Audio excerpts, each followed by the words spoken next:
Je suis professeure à l'Université de Californie à San Diego, le département de pédiatrique. J'ai fait ma thèse à Necker, à l'hôpital Necker. Et en fait, je suis venue à San Diego pendant mon postdoc à The Scripps Research Institute. Ma passion était sur la thérapie génique. Il y a beaucoup de maladies qui sont dues à un gène qui est à une mutation qui ne fonctionne pas correctement. Et en fait, pour ces enfants ou patients qui sont atteints avec des maladies génétiques, souvent c'est des maladies très graves qui touchent sur plusieurs organes et qui ont les patients ont une qualité de vie qui est pauvre, ils ont du mal parfois à se déplacer, parfois à vivre.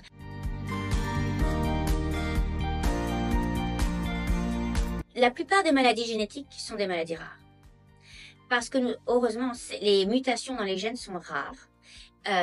Et souvent, il y a besoin d'une mutation dans le même gène venant du père et venant de la mère. C'est ce qu'on appelle les maladies récessives.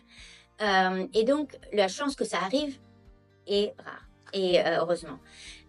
Donc, une maladie particulière va être rare. Donc, elle va toucher peut-être une personne sur 100 000 ou 200 000 ou parfois 1 million. Donc, c'est un petit nombre de personnes globalement. Mais mis bout à bout, toutes ces maladies génétiques représentent des millions et des millions et des millions de personnes.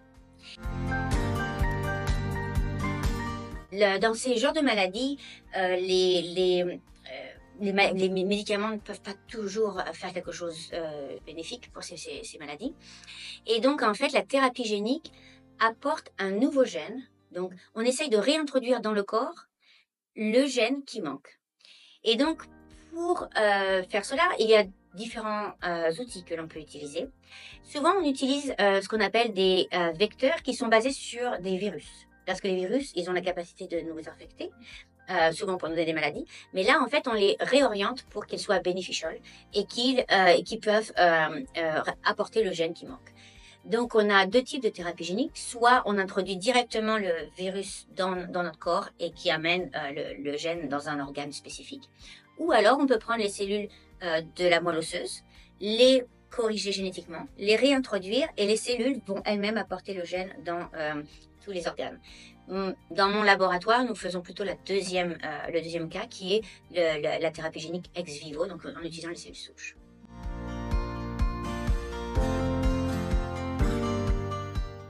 Pendant ma thèse, parce que j'avais fait ma thèse sur la cystinose, qui est une maladie rare, et nous avons trouvé le gène, la fonction de la protéine, j'ai fait le souris modèle, et une personne de mon comité m'avait dit « mais c'est très bien votre travail, mais pourquoi vous travaillez sur une maladie rare ?»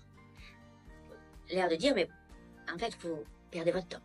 Et en fait, déjà, j'avais ma réponse à ce moment-là, je lui ai dit, déjà, si on est parent avec un enfant atteint de maladie rare, j'espérais qu'il y ait des scientifiques qui pensent autrement, qui vont travailler et tenter de trouver une thérapie pour mon enfant. Et je lui ai dit, si on trouve une thérapie pour une maladie rare, pour sûr, on pourra l'appliquer sur plein d'autres maladies.